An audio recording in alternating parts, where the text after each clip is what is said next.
Hello friends and madam student human anatomy and physiology 1 BP 101 T के इस video में हम लोग यूनिट 4 में स्पेशल सेंसेस में structure and function of tongue के बारे में बात करेंगे। इस वीडियो में हम लोग टंग के स्ट्रक्चर में anatomy of taste bud and papillae के बारे में बात करेंगे और फंक्शन ऑफ टंग में हम लोग फिजियोलॉजी ऑफ गस्टेशन के बारे में बात करेंगे और इसको आसान तरीके से with the help of the diagram समझने की कोशिश करेंगे। मेरा नाम है डॉक्टर महंताब सिंह। तो चलिए शुरू करते हैं। तो अगर हम लोग जो हमारा अगला सेंस है जो कि टेस्ट कहलाता है उसके बारे में बात करते हैं, तो जो हमारे टेस्ट का सेंस है उसको हम लोग टेक्निकली गस्टेशन के नाम से इंडिकेट करते हैं। तो ये जो शब्द है गस्टेशन, इसको अच्छे से याद कर लीजिएगा। अक्सर स्टूडेंट को कंफ्यूज करने के लिए एग्जाम में गस्टेशन के नाम से ही क्वेश्चन आता है। तो गस्टेशन के नाम से क्वेश्चन आएगा तो इसका मतलब है सेंस ऑफ द टेस्ट। आपको टेस्ट के सेंस के बारे में ही बेसिकली लिखना है। और अगर हम लोग टेस्ट के सेंस के बारे में बात करते हैं, टेस्ट के बारे में बात करते हैं, तो ये बेसिकली हमारा जो ऑर्गन है जो कि टंग कहलाता है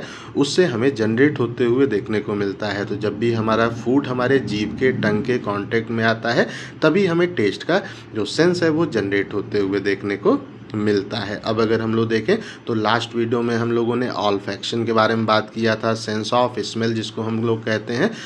उसी की तरह ही जो हमारा टेस्ट का सेंस होता है या जिसको हम लोग गस्टेशन भी बोलते हैं, ये एक प्रकार का हमारा केमिकल सेंस होता है। तो जब हमारे फूड के जो केमिकल के मॉलिक्यूल हैं वो हमारे गस्टेशन के रिसेप्टर या टेस्ट के रिसेप्टर के कांटेक्ट में आते हैं तभी हमें जो टेस्ट का सेंस है वो जनरेट होते हुए देखने को मिलेगा। जब तक फूड के केमिकल के मॉलिक्यूल हमारे गस्टेशन या टेस्ट के रिसेप्टर्स के कांटेक्ट में नहीं आएंगे, हमें टेस्ट का सेंस जनरेट होते हुए देखने को प्राप्त नहीं होगा। अब अगर हम लोग यहाँ बात करते हैं तो बेसिकली 5 प्रकार के हमारे प्राइमरी टेस्ट अभी तक डिस्कवर किए गए हैं, खोजे गए हैं। इनमें से जो पहला टेस्ट है वो सोर टेस्ट होता है, खट्टा टेस्ट। दूसरा स्वीट टेस्ट है जो कि मीठा टेस्ट है। तीसरा बिटर टेस्ट है, तीखा टेस्ट है। चौथा साल्टी टेस्ट है जो कि नमकीन टेस्ट है। इन चारों टेस्ट के बारे में तो आपको आइडिया होगा, लेकिन रिसेंटली हमारे जो जापानीज साइंटिस्ट हैं उन्होंने एक टेस्ट को और रिपोर्ट किया जिसको हम लोग उमामी टेस्ट के नाम से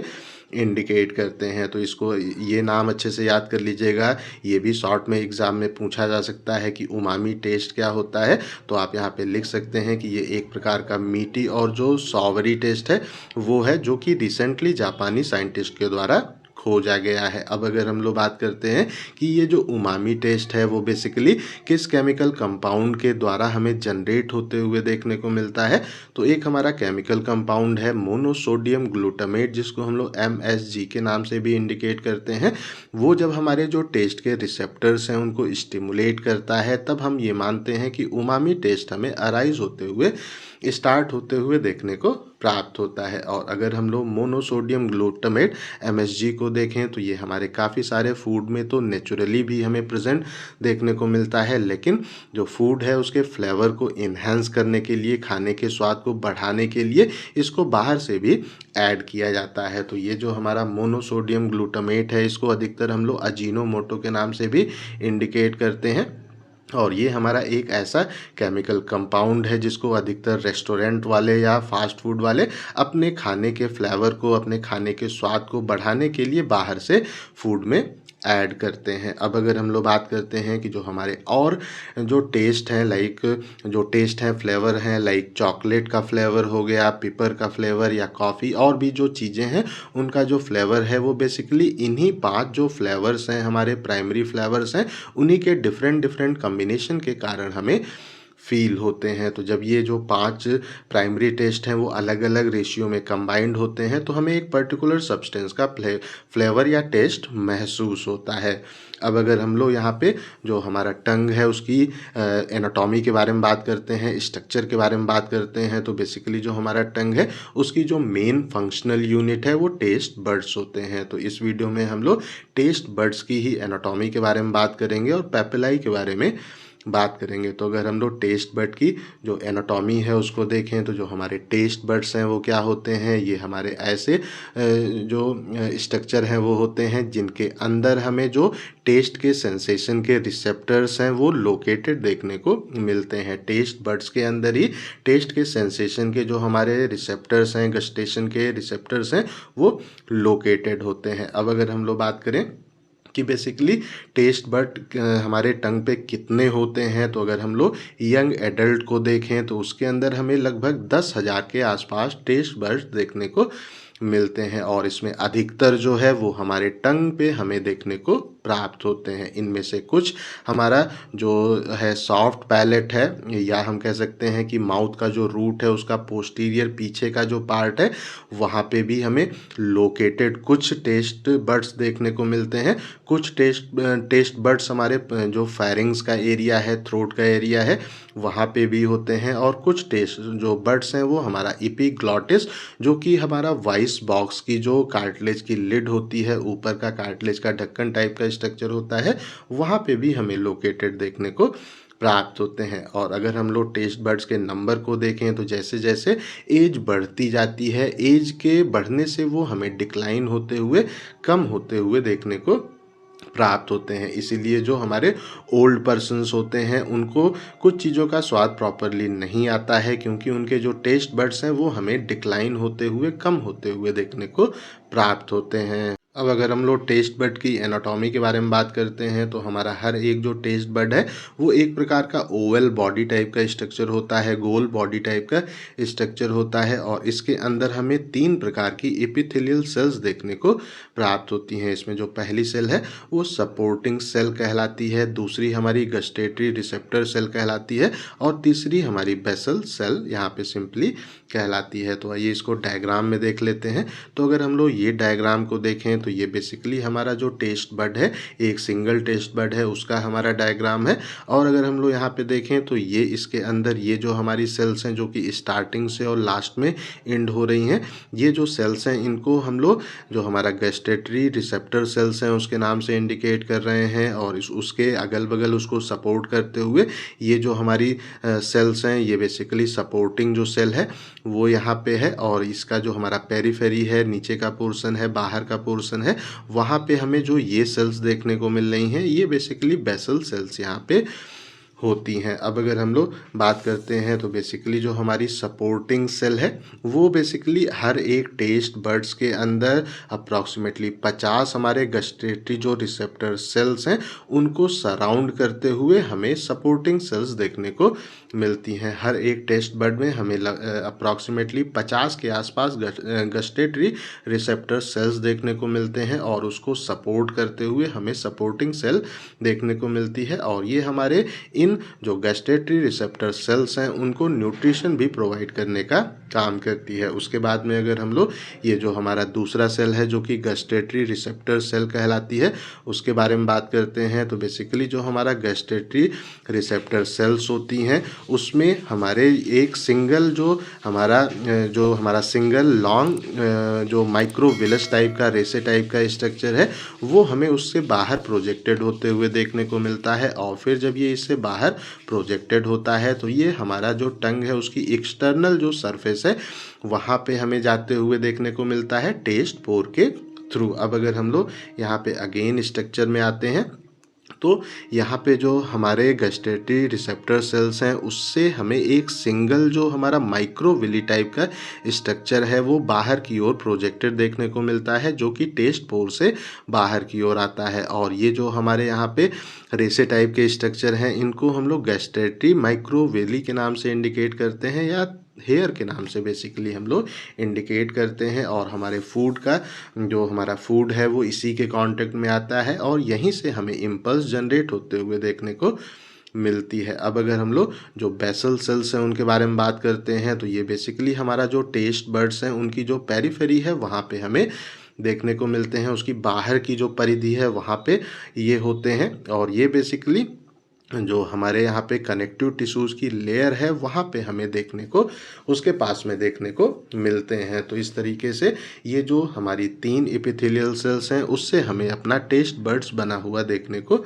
मिलता है। अब अगर हम लोग ये जो हमारी बेसल सेल्स हैं उनके बारे में बात करते हैं, तो ये जो हमारी बेसल सेल्स हैं इनमें जब सेल डिवीज़न होता है तो फिर ये हमें यहाँ पे गस्टेटरी रिसेप्टर सेल को डेवलप करते हुए देखने को मिलती हैं। ऐसा इसलिए होता है क्योंकि जो हमारे गस्टेटरी रिसेप्टर सेल्स होते हैं उसका जो लाइफ स्पैम है, उसका जो जीवन है वो बेसिकली 10 दिन का ही होता है। तो 10 दिन के बाद हमारे गस्टेटरी जो रिसेप्टर सेल हैं वो वहाँ पे डेड हो जाते हैं। तो उनको रिप्लेस करने के लिए और जो हमारा नया गस्टेटरी रिसेप्टर सेल है उससे रिप्लेस करने के लिए हमारे जो बेसल सेल्स हैं वो बेसिकली नए गस्टेटरी रिसेप्टर सेल्स को यहाँ पे कंटिन्यूसली डेवलप करते रहते हैं। अब अगर हम लोग बात करते हैं तो जो हमारा अगला स्ट्रक्चर है जो कि हमारा पेप्लाई कहलाता है, अगर उसके बारे में बात करते हैं तो बेसिकली जो हमारा टेस्ट बर्ड्स होते हैं वो हमें एक जो टंग है उसके अंदर जो इन्वेलप टाइप का स्ट्रक्चर है,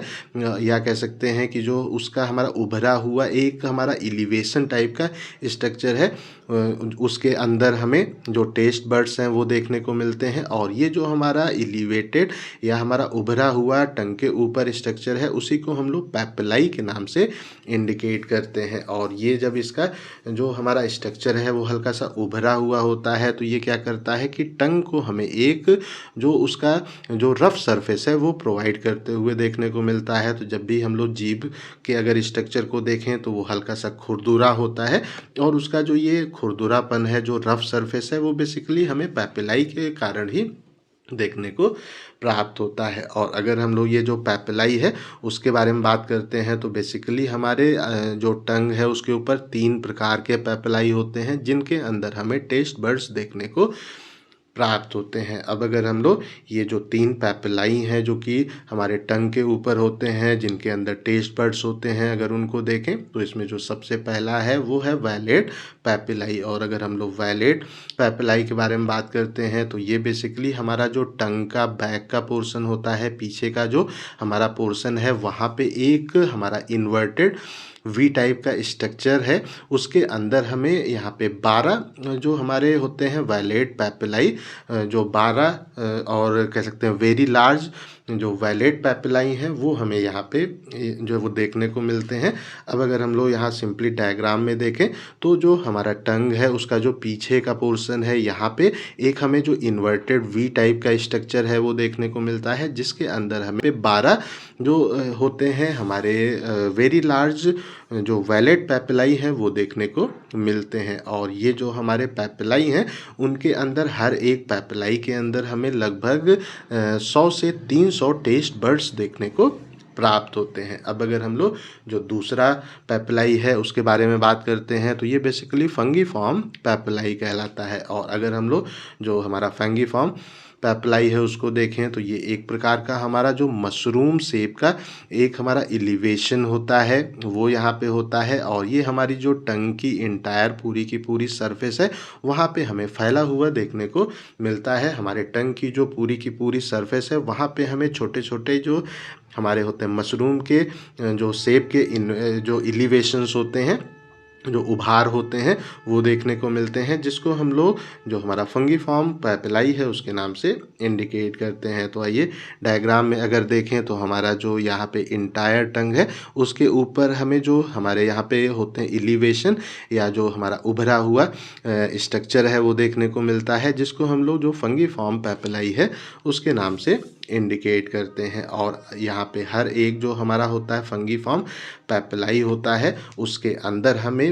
5 के आसपास टेस्ट बर्ड्स देखने को प्राप्त होते हैं। अब अगर हम लोग यहाँ पे जो हमारा तीसरा पेपिलाई है उसको देखें तो वो बेसिकली जो फोलिएट पेपिलाई है वो यहाँ पे कहलाता है। और अगर हम लोग फोलिएट पेपिलाई के बारे में बात करते हैं तो ये बेसिकली यहाँ पे हमारा जो हमारी टंग है उसका जो हमारा लेटरल मार्जिन होता है जो कि हमारे उसके बगल का हिस्सा होता है, उस प्लेस पे हमें वहाँ पे स्मॉल जो हमारे ट्रैंकस हैं जो फोल्ड्स हैं वो देखने को मिलते हैं। और वहाँ पे हमें ये जो हमारा फोलिएट पेपिलाई है वो देखने को प्राप्त होता है। और अगर हम लोग फोलिएट जो पेपिलाई है उसके बारे में बात करते हैं तो यहाँ पे जब हम लोग अर्ली चाइल्डहुड की स्टेज में होते हैं तो उसी स्टेज में हमारे इसके अंदर के जो टेस्ट बर्ड्स होते हैं वो हमें डीजनरेट होते हुए ख़राब होते हुए देखने को प्राप्त होते हैं। तो अब अगर हम लोग यहाँ पे अगेन स्ट्रक्चर में आते हैं तो यहाँ पे ये जो हमारा है टंग, उसका जो यहाँ पे वो लेटरल मार्जिन है, जो उसका हमारा यहाँ पे साइड का हिस्सा है, वहाँ पे हमें ये जो फोल्ड्स हैं वो देखने को मिलते हैं, जिनको हम लोग फोलिएट पैपिलाई के नाम से इंडिकेट करते हैं। जब हमारी बर्थ होती है उस समय तो इसके अंदर टेस्ट बड्स होते हैं, लेकिन हम लोग अर्ली ही चाइल्डहुड में इसके अंदर के जो टेस्ट बड्स हैं वो डीजनरेट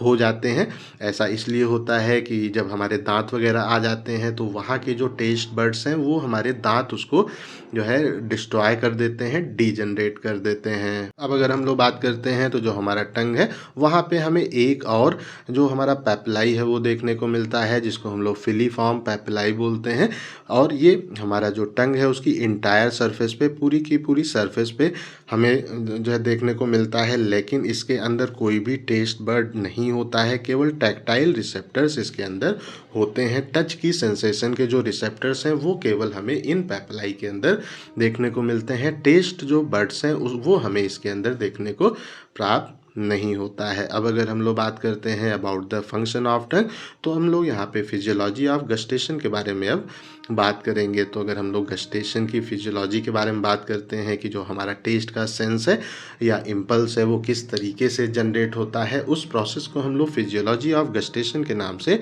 इंडिकेट करते हैं। तो अगर हम लोग सिंपली देखें तो जो हमारे गस्टेशन के रिसेप्टर सेल्स होते हैं उनको स्टिमुलेट करने के लिए उनका स्टिमुलेशन जिन केमिकल सब्सटेंस के द्वारा होता है उनको हम लोग टेस्टेंट्स के नाम से इंडिकेट करते हैं। तो ऐसे हमारे केमिकल सब्सटेंस जो कि गस्टेशन रिसेप्टर सेल को स्टिमुलेट करते हैं उनको हम लोग टेस्टेंट्स के नाम से इंडिकेट करते हैं। अब अगर हम लोग यहाँ पे बात करते हैं तो बेसिकली जो हमारे यहाँ पे टेस्टेंट्स होते हैं, जब वो हमारे माउथ के कांटेक्ट में आते हैं और माउथ के अंदर जो हमारा सलाइवा है उसमें जब वो डिज़ोल्व होते हैं तो फिर वो उसके बाद में हमारे गैस्ट्रेटरी जो हेयर्स हैं उसके कांटेक्ट में आते हैं। उससे वो वहाँ पे जो उसके कांटेक्ट में जब आते हैं तो फिर वहाँ पे हमें जो हमारा टेस्ट का सेंसेशन है वो स्टार्ट होते हुए देखने को प्राप्त होता है। और ये जो गैस्ट्रेटरी हेयर्स होते हैं यही बेसिकली हमारा जो टेस्ट के ट्रांसडक्शन का साइट है, जहाँ से टेस्ट की इम्पल्स जनरेट होना शुरू होती है, जो कि उसका ट्रांसडक्शन का साइट होता है,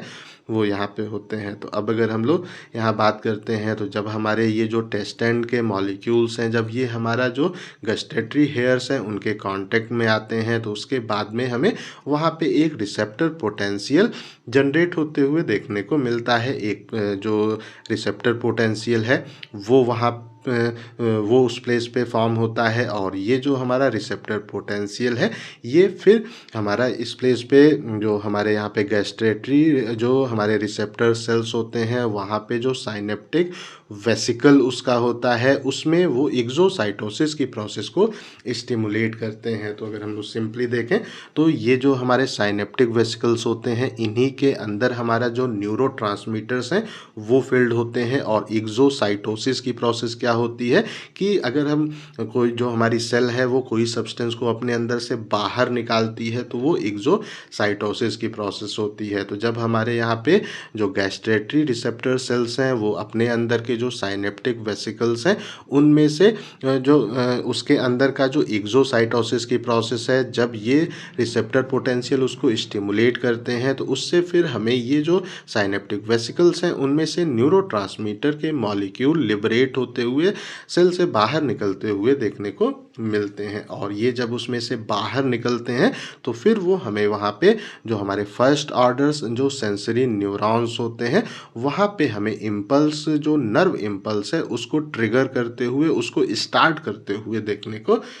प्राप्त होते हैं। तो आई थिंक सो जो न्यूरोट्रांसमीटर्स हैं वो आप लोगों को अच्छे से क्लियर होंगे। ये ऐसे हमारे केमिकल सब्सटेंस होते हैं जो कि इम्पल्स को जनरेट करने का काम करते हैं। तो एक बार और हम लोग इसको देख लेते हैं प्रोसेस को। तो जब हमारे यहाँ पे जो टेस्टेंट हैं जो कि हमारे गस्ट्रेटरी रिसेप्टर सेल को स्टिमुलेट करते हैं तो ये जो हमारे टेस्टेंट्स हैं जब ये हमारे फूड से सलाइवा में डिसॉल्व होते हैं और फिर वो हमारा जो गस्ट्रेटरी हेयर्स है उसके कांटेक्ट में आते हैं तब वहाँ पे हमें एक रिसेप्टर पोटेंशियल जनरेट होते हुए देखने को मिलता है। और ये जो रिसेप्टर पोटेंशियल है वो हमारे गस्ट्रेटरी रिसेप्टर सेल्स के अंदर जो साइनेप्टिक वेसिकल्स होते हैं जिनके अंदर न्यूरोट्रांसमीटर फील्ड होते हैं, उसके एक्सोसाइटोसिस की सेल से बाहर निकलने की प्रोसेस को स्टिमुलेट करता है। और जब वो वहाँ पे उसके सेल से बाहर निकलने की प्रोसेस को स्टिमुलेट करता है तो साइनेप्टिक जो वेसिकल्स हैं उसके अंदर से न्यूरोट्रांसमीटर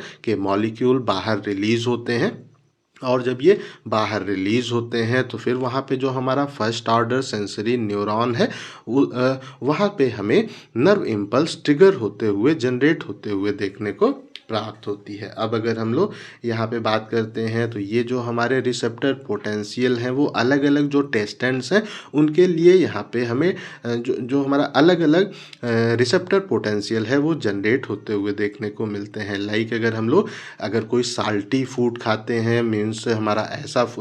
एक तरह से फूड जिसमें नमक हो, तो उसके अंदर अगर साल्ट है तो उसके अंदर जो सोडियम आयंस हैं वो हमें जो सलाइवा है उसमें से रिलीज होते हुए देखने को मिलेंगे, क्योंकि साल्टी फूड है तो उसके अंदर NaCl होगा। और जो हमारा वहाँ पे है NaCl वो जब सलाइवा में डिसॉल्व होगा तो सोडियम आयंस वहाँ से हमें लिबरेट होते हुए देखने को प्राप्त होंगे। और ये फिर हमारे जो गैस्ट्रेटरी रिसेप्टर सेल्स होते हैं उसकी प्लाज्मा मेम्ब्रेन के ऊपर जो सोडियम जो चैनल है उसके थ्रू वो हमारे प्लाज्मा मेम्ब्रेन के अंदर से जो हमारे गैस्ट्रेटरी रिसेप्टर सेल्स हैं उनके अंदर इंटर कर जाते हैं। और जब वो उसके अंदर इंटर करते हैं तो हमें जो प्लाज्मा मेम्ब्रेन है उसके दोनों साइड पोटेंशियल डिफरेंस जनरेट होते हुए देखने को मिलता है। और ये जो हमारा पोटेंशियल डिफरेंस है ये फिर रिसेप्टर पोटेंशियल को अराइज करता है। तो अगर आपको इसमें थोड़ा भी कन्फ्यूज़न हो तो ये जो हमारी प्रोसेस है इसके बारे में हम लोगों ने जो हमारा स्मेल का सेंसेशन है वहाँ पे हम लोगों ने बात किया हुआ है। तो वहाँ पे आप लोग जो है देख लीजिएगा कि किस तरीके से जब जो सोडियम चैनल्स हैं वो ओपन होते हैं और एक साइड ही सोडियम का मूवमेंट स्टार्ट हो जाता है तो एक साइड पॉजिटिविटी इंक्रीज हो जाती है और एक साइड हमें निगेटिविटी बढ़ते हुए देखने को मिलती है। तो एक वहाँ पे हमारा जो पोटेंशियल है उसमें अंतर हो जाता है प्लाज्मा मेम्ब्रेन के बाहर और अंदर, जिससे कि रिसेप्टर पोटेंशियल जनरेट होता है। उसके बाद में अगर हम लोग जो हमारा सोर फूड है उसके बारे में बात करते हैं, जो खट्टा हमारा फूड है उसके बारे में बात करते हैं, तो उसके अंदर एसिड होता है। तो अगर हमारा फूड के अंदर एसिड है तो वो H+ आयन को रिलीज़ करेगा। और ये जो H+ आयंस होते हैं ये बेसिकली हमारा जो गैस्ट्रेटरी रिसेप्टर सेल है उसके प्लाज्मा मेम्ब्रेन पे जो H+ आयन के चैनल्स हैं उसके थ्रू H+ आयंस अंदर की ओर आएंगे। अगेन एक पोटेंशियल डिफरेंस जनरेट होगा और रिसेप्टर पोटेंशियल हमें वहाँ पे जनरेट होते हुए देखने को प्राप्त होगा। ये जो हमारे H+ आयन के चैनल हैं उसके साथ साथ में और भी जो हमारे चैनल्स हैं उनको वहाँ पे हमें ओपन और क्लोज करते हुए देखने को प्राप्त होता है, जिससे कि जो रिसेप्टर पोटेंशियल है वो जनरेट होता है। अगर हम लोग जो स्वीट और हमारा बिटर और उमामी टेस्ट है उसके बारे में बात करते हैं तो ये बेसिकली हमारा जो यहाँ पे जो हमारे रिसेप्टर्स हैं उससे जब जो ये हमारा स्वीट बिटर और जो उमामी टेस्ट के जो टेस्टेंट्स हैं वो जब रिसेप्टर से बाइंड होते हैं तो ये जो हमारे रिसेप्टर्स हैं ये जी प्रोटीन के साथ में कपल्ड होते हैं। इसके बारे में भी हम लोगों ने लास्ट वीडियो में स्मेल के सेंसेशन में बात किया था। वहाँ पे आप लोग ये देख सकते हैं कि जो जी प्रोटीन है उसको वो किस तरीके से उसके साथ में कपल्ड होते हैं। तो जो हमारे जी प्रोटीन है वो फिर जो हमारा प्लाज्मा मेम्ब्रेन है उसके अंदर जो और केमिकल्स हैं उनको वहाँ पे एक्टिवेट करते हैं। और जब वो उसको वहाँ पे एक्टिवेट करते हैं तो वो जो केमिकल जो कि अंदर एक्टिवेट हुआ है, जो दूसरा केमिकल एक्टिवेट हुआ है, वो बेसिकली सेकेंडरी मैसेंजर यहाँ पे कहलाता है। और ये अगेन हमें जो रिसेप्टर पोटेंशियल है उसको जनरेट करते हुए देखने को प्राप्त होते हैं। अब हम लोग यहाँ पे टेस्ट थ्रेशोल्ड एंड एडॉप्टेशन के बारे में बात कर लेते हैं कि मतलब हमें कब टेस्ट आना स्टार्ट हो जाता है और कितने टाइम तक हमें किसी भी चीज़ का टेस्ट आते हुए देखने को मिलता है। तो अगर हम लोग यहाँ पे बात करते हैं कि जो हमारा थ्रेशोल्ड है वो बेसिकली हमारे जो अलग अलग प्राइमरी टेस्ट हैं उनके लिए हमें जो थ्रेशोल्ड टाइम है वो अलग अलग देखने को मिलता है। लाइक अगर हम लोग बात करते हैं कि जो हमारा बिटर टेस्ट है उसका जो थ्रेशोल्ड है वो काफ़ी कम होता है, है, अगर हमारा जो सब्सटेंस है अगर वो बिटर है तो उसके अंदर अगर काफ़ी कम क्वांटिटी में टेस्टेंट होंगे तो वो हमें वहाँ पे बिटर टेस्ट को प्रोवाइड करने के लिए सफिशिएंट होंगे और जल्दी से ही हमें जो बिटर टेस्ट है वो आते हुए देखने को प्राप्त होगा। अगर हम लोग जो हमारा सोर टेस्ट है उसके बारे में बात करते हैं, जो खट्टा टेस्ट है उसको देखें तो जो हमारा बिटर टेस्ट है उसके कंपैरिजन में थोड़ा सा ज़्यादा क्वांटिटी हमारे जो यहाँ पे सोर टेस्ट के टेस्टेंट हैं उनकी रिक्वायर्ड होती है। अब अगर हम लोग जो हमारा यहाँ पे है जो साल्टी टेस्ट है या स्वीट टेस्ट है उसके बारे में बात करते हैं तो साल्ट में हमारा जो सोडियम क्लोराइड है वो यहाँ पे है, स्वीट में जो सुक्रोज है वो यहाँ पे है। तो ये बेसिकली हमें जो बिटर टेस्ट है और सोर टेस्ट है उससे ज़्यादा थोड़ा हाई क्वांटिटी में हमें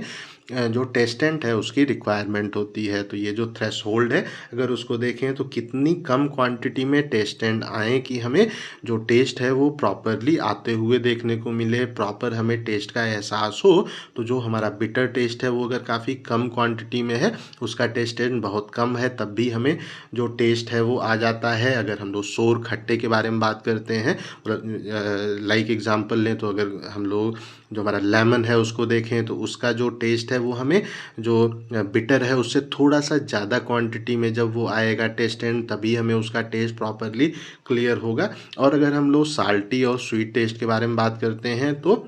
ये हमारा बिटर और सोर टेस्ट से थोड़ा सा ज़्यादा क्वांटिटी में जब टेस्टेंट आएगा तब हमें जो टेस्ट का सेंसेशन है वो स्टार्ट होते हुए देखने को प्राप्त होगा। अब अगर हम लोग यहाँ पे बात करते हैं अबाउट द जो हमारा एडाप्टेशन है जो उसके बारे में, तो जो हमारा कंप्लीट यहाँ पे होता है जो एडाप्टेशन है वो बेसिकली जो हमारा वहाँ पे स्पेसिफिक टेस्ट है उसमें हमें 1 से 5 मिनट में जब उसका कंटिन्यूअस स्टिमुलेशन होता है तो कंप्लीट एडाप्टेशन हमें उसका देखने को प्राप्त होता है। तो हम लोग सिंपली कह सकते हैं कि जो हमारा जो टेस्ट का सेंसेशन है वो जैसे ही हम कोई चीज़ खाते हैं हमें फ़ौरन टेस्ट का सेंसेशन स्टार्ट होते हुए देखने को मिलता है और उसके बाद में अप्रॉक्सीमेटली 5 से 10 में वो हमारा जो वहाँ पे सेंसेशन है वो कंप्लीट हो जाता है और फिर हमें उसका टेस्ट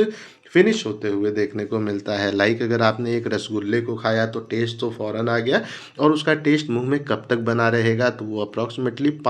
1 से 5 मिनट तक टेस्ट वो हमारे मुंह में बना रहेगा। उसके बाद में वो हमारे जो हमारे टेस्ट के जो रिसेप्टर्स हैं वो वहाँ पे उससे सेचुरेट हो जाएंगे और कंप्लीट एडाप्टेशन उसका हमें देखने को प्राप्त होगा। अब अगर हम लोग बात करते हैं तो जो हमारा गस्टेशन है उसके पाथवे को हम लोग देख लेते हैं कि बेसिकली ये जो इम्पल्स नर्व इम्पल्स जनरेट होती है टेस्ट की वो किस पाथवे के थ्रू हमारे ब्रेन के किन पार्ट में हमें जाते हुए देखने को मिलती है। तो अब अगर हम लोग पे गस्टेशन पाथवे के बारे में बात करते हैं तो बेसिकली जो हमारा गस्टेशन पाथवे है उसमें हमारे जो टेस्ट जो बर्ड्स हैं उससे जो फर्स्ट ऑर्डर गस्टेटरी न्यूरॉन्स निकलते हैं, उसके एक्सॉन का जो पोर्शन है वो हमें तीनों क्रेनियल जो नर्व्स हैं, 3 क्रेनियल जो हमारी नर्व्स हैं उसके थ्रू हमें जाते हुए देखने को प्राप्त होते हैं। तो अगर हम लोग सिंपली बात करते हैं तो अगर हम लोग डायग्राम में देखें तो जो हमारे यहाँ पे जो टंग है उसके जो टेस्ट बड्स हैं उसके जो एक्सॉन्स हैं वो हमें ये जो हमारे यहाँ पे 3 क्रेनियल नर्व्स हैं जिसमें हमारा एक जो वेगस नर्व है वो है, दूसरा हमारा ग्लॉसोफेरेंजियल जो नर्व है वो यहाँ पे है, तीसरा फेशियल नर्व है। इन तीनों में हमें यहाँ पे टेस्ट बड्स के एक्सॉन्स जाते हुए देखने को प्राप्त होते हैं। अब अगर हम लोग बात करते हैं कि जो हमारा फेशियल जो 7 नर्व्स है अगर उसको देखें तो ये हमारा जो टंग है उसका जो एंटीरियर आगे का पोर्शन है उसके 2/3 जो टेस्ट बड्स हैं उसके जो एक्सॉन्स हैं वो हमें यहाँ पे फेशियल नर्व के थ्रू जाते हुए देखने को मिलते हैं। तो अगर हम लोग अगेन डायग्राम में देखें तो जो हमारा टंग है उसका जो एंटीरियर आगे का पोर्शन है उसमें जितने भी हमारे टेस्ट बड्स हैं उसके जो हमारे 2/3 जो टेस्ट बड्स हैं उसके जो एक्सॉन है वो हमें यहाँ पे फेशियल जो नर्व है उसके थ्रू जाते हुए देखने को प्राप्त होते हैं। उसके बाद में अगर हम लोग जो ग्लॉसोफेरेंजियल नर्व है या ये हमारा जो हमारा ग्लॉसोफेरेंजियल 9 नर्व है उसके बारे में बात करते हैं तो ये बेसिकली हमारा जो टंग है उसका जो पोस्टीरियर हमारा पीछे का 2/3 हमारा पोर्शन है वहाँ पे जो टेस्ट बर्ड्स होते हैं उनको ये जो हमारी नर्व्स हैं वो सर्व करती हैं या इसके एक्सॉन्स में ये जो हमारा नर्व है उसके थ्रू जाते हुए देखने को प्राप्त होते हैं। तो अगेन अगर हम लोग डायग्राम में आते हैं तो यहाँ पे हमारा जो टंग है उसका जो पोस्टीरियर पीछे का हिस्सा है 2/3, उससे वहाँ पे जो टेस्ट बर्ड्स हैं उसके जो एक्सॉन्स हैं वो फिर हमारा ये जो हमारा जो ग्लॉसोफेरेंजियल 9 नर्व है उसके थ्रू हमें जाते हुए देखने को प्राप्त होते हैं। उसके बाद में अगर हम लोग जो वेगस नर्व है उसके बारे में बात करते हैं तो हमारे वो टेस्ट बर्ड जो कि थ्रोट में होते हैं या एपिग्लॉटिस में है, उससे जो हमारे न्यूरॉन्स हैं उसके एक्सॉन्स में जो वेगस नर्व है उसको सर्व करते हुए देखने को मिलते हैं, वेगस 10 नर्व को सर्व करते हैं। तो अब इसके जो हमारा पीछे जो हमारा एपिग्लॉटिस है या थ्रोट है वहाँ से जो हमारे टेस्ट बर्ड्स के एक्सॉन्स होते हैं वो हमें जो वेगस 10 नर्व है उससे जाते हुए देखने को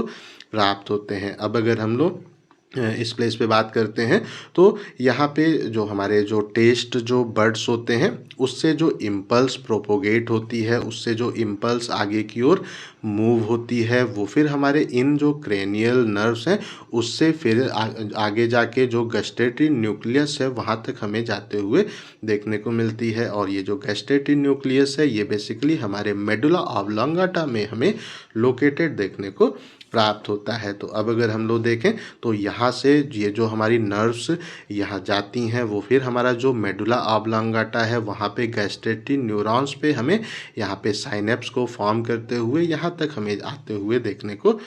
प्राप्त होती है। अब अगर हम लोग यहाँ पे बात करते हैं तो बेसिकली जो हमारा यहाँ पे है मेडुला, वहाँ से हमारे कुछ जो एक्सॉन्स हैं जो कि हमारा टेस्ट का जो सिग्नल है उसको कैरी करते हैं, वो फिर हमारा यहाँ पे हाइपोथैलेमस में जो लिम्बिक सिस्टम है वहाँ पे हमें जाते हुए देखने को मिलते हैं। और ये हाइपोथैलेमस में जब लिम्बिक सिस्टम में जाते हैं तब हमें जो हमारा यहाँ पे इमोशनल रिस्पॉन्स है या जो हमारा मेमोरी है वो हमें डेवलप होते हुए देखने को प्राप्त होती है। लाइक हमने कुछ खाया तो हमें फील होता है कि हाँ ये चीज़ है, अगर हम सौंफ खा रहे हैं तो उस कंडीशन में हमें फील हो जाता है कि हम सौंफ खा रहे हैं, क्योंकि हमने इसके पहले भी सौंफ खाई है तो कैसा टेस्ट आया था उसकी मेमोरी हमारे अंदर है। और ये बेसिकली उन्हीं एक्सॉन्स के कारण होता है जो कि हमारा हाइपोथैलेमस में लिम्बिक सिस्टम में हमें जाते हुए हमारे सिग्नल को लेके जाते हुए देखने को मिलते हैं। उसके बाद में अगर हम लोग बात करते हैं तो हमारे जो और यहाँ पे एक्सॉन्स होते हैं जो कि यहाँ पे हमारा वो थैलेमस में जो है हमें प्रोजेक्टेड वो देखने को मिलते हैं, वो बेसिकली हमारा कॉन्शियस जो परसेप्शन ऑफ टेस्ट है उसके लिए रिस्पॉन्सिबल होते हैं। हम कोई भी चीज़ खाते हैं तो उसका टेस्ट हमें आ रहा है, एक लगातार टेस्ट आ रहा है, उसके लिए हमारा जो थैलेमस है वहाँ पे जो न्यूरॉन्स जाते हैं जो कि इम्पल्स को टेस्ट के सिग्नल को लेके जाते हैं, वो उसके कारण हमें जो कंटिन्यूअस परसेप्शन ऑफ टेस्ट है वो आते हुए देखने को प्राप्त होता है। तो आइए इसको भी हम लोग डायग्राम में यहाँ पे देख लेते हैं। तो फिर यहाँ से जो हमारे टेस्ट का जो सिग्नल है वो बेसिकली यहाँ पे हमारा जो थैलेमस है वहाँ पे जाते हैं और हमारे कुछ जो एक्सॉन्स हैं वो हमारा जो यहाँ पे है प्राइमरी गस्टेटरी हमारा एरिया है, जो सेरेब्रल कॉर्टेक्स है वहाँ पे भी हमें जाते हुए देखने को प्राप्त होते हैं। और कुछ जो हमारे एक्सॉन है वो हाइपोथैलेमस में लिम्बिक सिस्टम में भी टेस्ट के सिग्नल को लेके जाते हुए हमें देखने को मिलते हैं। तो आई थिंक सो जो हमारा structure and function of tongue है वो आप लोगों को अच्छे से क्लियर हो गया होगा। अगर अभी भी कहीं कोई कन्फ्यूज़न है तो कमेंट करके पूछ सकते हैं। इस टॉपिक का PDF आपको डिस्क्रिप्शन में मिल जाएगा। इस वीडियो को लाइक करें, अपने दोस्तों के साथ शेयर करें और ऐसे ही वीडियोज़ को देखने के लिए हमारे चैनल को सब्सक्राइब करना बिल्कुल भी ना भूलें और हमारे ऐप को भी इंस्टॉल करना बिल्कुल भी ना भूलें। Thank you.